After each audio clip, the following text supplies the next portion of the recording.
Ẹ̀yin èèyàn lé èwo lẹ ṣé àlàáfíà ni ẹwà gbogbo lé ń kọ́ bí a ṣe gbọ́ o wọ́n ní Ashley àti olórí Ronke wọ́n náà fa ìjọ̀gbọ̀n nínú palace o ẹ jẹ́ ká jọ gbọ́ gbogbo gist tèmi tó bá jẹ́ ìgbà àkọ́kọ́ ní ìtẹ̀ ń darapọ̀ mọ́ channel mi èmi ọmọ yín Mashola mo kí yín káàbọ̀ sí orí Mashola Gist TV ṣé àlàáfíà ni ẹwà gbogbo lé ń kọ́ orúkọ mi ni Mashola mo máa ń sọ Yorùbá ní orí channel mi mo máa ń sọ̀rọ̀ nípa celebrity gist royal gist politics àti gbogbo nǹkan tó ń ṣẹlẹ̀ ní agbègbè orílẹ̀-èdè bàbá wa ní Áfíríkà ní Nàìjíríà níbí ẹ̀yin èèyàn ilé tẹ́ bá ti subscribe ẹ lọ subscribe o so that tá bá ti post any gist ẹ máa rí òkè òkè lọ́la yín á máa lọ́la yín ò ní lọ ìsàlẹ̀ láéláé ẹ̀yin èèyàn ó ṣe ní láàánú wípé bí a ṣe gbọ́ o allegedly wọ́n ní kábíyèsí ó ya kábíyèsí lẹ́nu nígbà tí wọ́n rí Ashley àti olórí Ronke tí wọ́n bẹ̀rẹ̀ wàhálà nínú palace. ẹ̀yin èèyàn lé ọ̀nà ń jà nítorí pé wọ́n fẹ́ travel pẹ̀lú kábíyèsí wọ́n ní wọ́n ń jà pé àwọn ló yẹ káwọn travel olórí Temitope nìkan ni kábíyèsí mú kiri kábíyèsí ò mú èèyàn kankan kiri ju olórí Temitope lọ ẹ̀yin èèyàn lé ẹ̀yin náà mọ̀ bá ṣe sọ fún yín wọ́n ní pé wọ́n ní tíìmù nínú palace yẹn wípé Tóbi wípé ó back out ní tíìmù èyí tó jẹ́ pé ó favour kábíyèsí èyí tí Elizabeth àti olórí Temitope tán wà tẹ́lẹ̀ wọ́n ní pé Tóbi ó ń ṣe ṣekúṣeyẹ wọn ò mọ ibi tó fì sí ṣe àmọ́ pé recently látúgbẹ́ pé ó ń bá kinní ṣe ọ̀rẹ́ ìyẹn Láìdé mi kàn fẹ́ sọ gist yẹn ni mi wà interested no gist yẹn ẹ̀yin èèyàn lé bí a ṣe gbọ́ wọ́n ní Ashley àti Mariam àti Ronke àti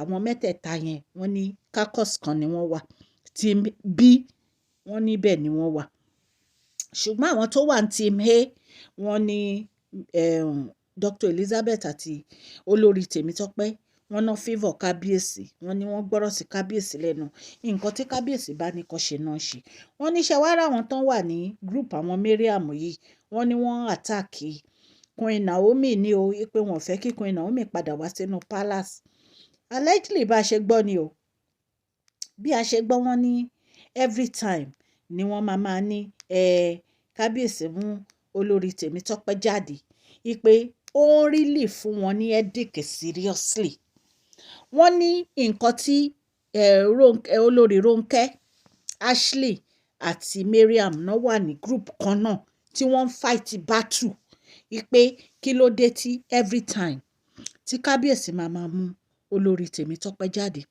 wọ́n ní wọ́n ní kàlẹ́ndà yìí wọ́n ní Ashley ló yẹ kó bá kábíyèsí ó yẹ kó máa bá wọn travel kiri wọ́n ní ṣùgbọ́n torí pé kò support kábíyèsí ipe ó lọ fọ́ọ̀mù group pẹ̀lú àwọn Mariam wọ́n ní kábíyèsí ní kán tún kàlẹ́ndà ṣe wọ́n ní ìgbà tí Ashley wá rí i pé wọ́n mà ti fẹ́ tún kàlẹ́ndà ṣe ẹ rántí ńgbà tó ń àtàkì Dr. Elizabeth náà tó ń bá Dr. Elizabeth jà tó ní Dr. Elizabeth ó ń ṣe favourite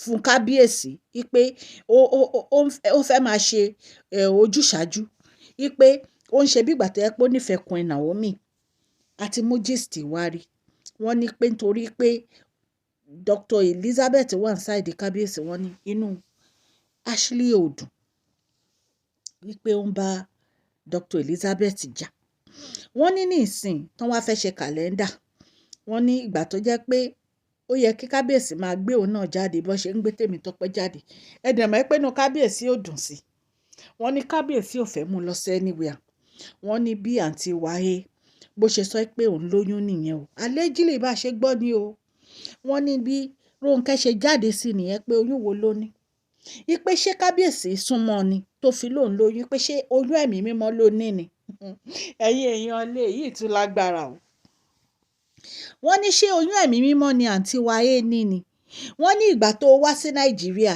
ìgbà wo ni ìwọ àti kábíyèsí lẹ get together tó fi wá lóyún wọ́n ní pé bí Ashley ṣe bẹ̀rẹ̀ sí sọ̀rọ̀ sí àǹtí wàhálà nìyẹn pé kí ni Ronke mean ipe ṣé ìgbà tí Ronke tí ò lè lóyún ṣóun òun yẹn wá mí pé òun ò lè lóyún tóun ni wọ́n ní bó ṣe bẹ̀rẹ̀ sí ṣe ọ̀rọ̀ wàtòwàtò síra wọn nìyẹn. Ẹ̀yin èèyàn lé lórí kábíyèsí ẹyọ kan ẹ̀ náà ni o. Orí kábíyèsí wa ẹyọ kan ẹ̀ náà ni gbogbo wọn ń jalè lórí báyìí o. Ṣé ẹ fẹ́ pa kábíyèsí ni? Èní ẹ máa foyún parọ́, ọ̀la ẹ máa foyún parọ́, ọ̀túnla ẹ máa foyún parọ́. Even gan tí kábíyèsí bá tiẹ̀ wá mú Temitope kiri, kí ni problem yẹn? Tó bá wo kábíyèsí ni kábíyèsí lè mú kiri. Nǹkan tó bá wu kábíyèsí ni kábíyèsí lè ṣe. Torí kábíyèsí ni wọ́n.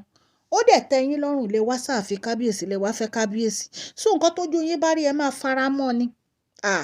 Wọ́n ní ìjà yẹn ò ń ṣe kékeré o. Wọ́n ní Ashley ń parọ́ ní Ashley ò lóyún. Allegedly bá ṣe gbọ́ ni o. Torí báwọn gbé pálásì. Nǹkan tá a bá dẹ̀ gbọ́ la máa sọ. Ẹ mọ̀ pé àwọn náà ń gbọ́rọ̀ wọn wá sórí social media. So we have right to talk about it. So ẹ̀yin èèyàn lè kìí ṣe nǹkan tó dáa. Wọ́n ní inú tiẹ̀ ń bí kábíyèsí sí gbogbo wọn báyìí. Wípé kábíyèsí ni àwọn ní kán kẹ́rù wọn kan lọ sí ilé táwọn rà fún wọn. Wọn ò lọ. Wọ́n ní so ìtorí ẹ̀ wọn ò sí ní good place pẹ̀lú kábíyèsí rárá. Ẹ̀yin èèyàn lè gist tá a gbọ́ níta ní ká wá sọ fún yín. Ní agbára Ọlọ́run, etí tẹ fi ń gbọ́ mi ò ní di o. Ọwọ́ tẹ fi ń tẹ subscribe, like kò ní kan ìsàlẹ̀ àpò ní àṣẹ Ọlọ́run. Òkè òkè lọ́lá yín á máa lọ o. Please share this video, like and subscribe. God bless you all.